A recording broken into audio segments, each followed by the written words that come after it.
PHH AAY card வைத்திருப்பவர்களுக்கு jackpot.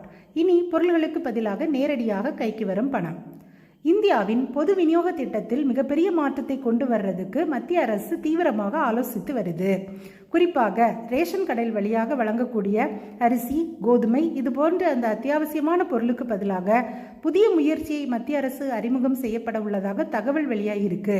மத்திய அரசின் அந்த பிரதான் மந்திரி கரீப் கல்யாண் அன்ன யோஜனா திட்டத்தின் கீழே சுமார் 80 கோடி மக்கள் தற்போது நேரடியாகவே பயன்பெற்று வருகின்றனர். இந்த முறையில் சில முறைகேடுகள் ஆங்காங்கே நடந்தபடியே இருக்கு.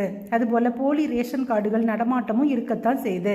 இதெல்லாம் ஒழிச்சு கட்டி பயனாளிகளுக்கு ரேஷன் பொருட்கள் போய் சேர வேண்டும் அப்படிங்கிறதுல மத்திய அரசு உறுதியாக இருக்கு. PHH AAY கார்டு வைத்திருப்பவர்களுக்கு ஜாக்பாட். குறிப்பாக பார்த்தீங்கன்னா கார் வைத்திருப்பவர்கள், அந்த வருமான வரி செலுத்துபவர்கள், அவங்கெல்லாம் இந்த இலவச திட்டத்தை பயன்படுத்துவதை தவிர்த்து உண்மையான ஏழைகளுக்கு மட்டும் பலன் கிடைப்பதை உறுதி செய்யறதுக்கு தான் அரசு முயலுது. அதுக்காக தான் சூப்பரான பிளான் ஒன்று கையில் எடுத்திருக்காங்க. அதன்படி E-Ruby அப்படிங்கக்கூடிய நவீன டிஜிட்டல் தொழில்நுட்பம் பயன்படுத்தப்பட உள்ளது. இதுக்காக மத்திய உணவு அமைச்சகம், பாரத ஸ்டேட் பேங்க் மற்றும் தேசிய தகவல் மையத்தோடு இணைஞ்சு புதிய விதிமுறைகளை உருவாக்கி உள்ளது. இந்த திட்டம் எப்படி செயல்படும்? இந்த முறையின்படி பயனாளிகளோட செல்போன் நம்பருக்கு ஒவ்வொரு மாதமும் ஒரு குறிப்பிட்ட மதிப்பிலான டிஜிட்டல் டோக்கன் அல்லது QR கோடு அனுப்பி வைப்பாங்க. இது பணமாக இருக்காது, மாறாக பார்த்தீங்கன்னா குறிப்பிட்ட அளவு அரிசி அல்லது கோதுமை பெறுவதற்கான அடையாளமாக இருக்கும். இந்த வவுச்சர் பயனாளியோட ஆதார் எண்ணோடு இணைக்கப்பட்டு இருக்கும். அதனால மற்றவர்கள் யாருமே இதை தவறாக பயன்படுத்த முடியாது.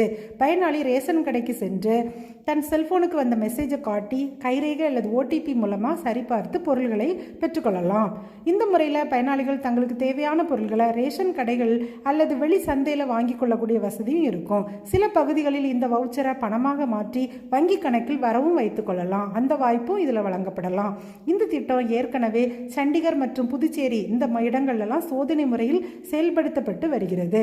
விரைவில் குஜராத்தில் உள்ள சில மாவட்டங்களிலையும் இது தொடங்கப்பட உள்ளது.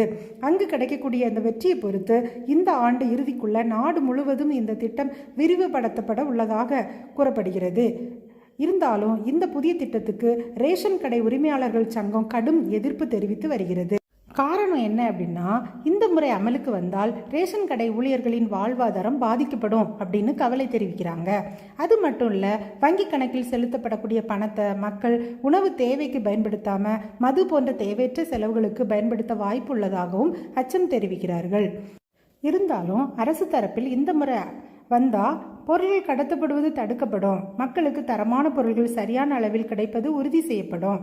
இந்த புதிய மாற்றத்தின் மூலம் ரேஷன் விநியோகத்தில் வெளிப்படைத்தன்மை ஏற்படும் அப்படின்னு எதிர்பார்க்கப்படுது.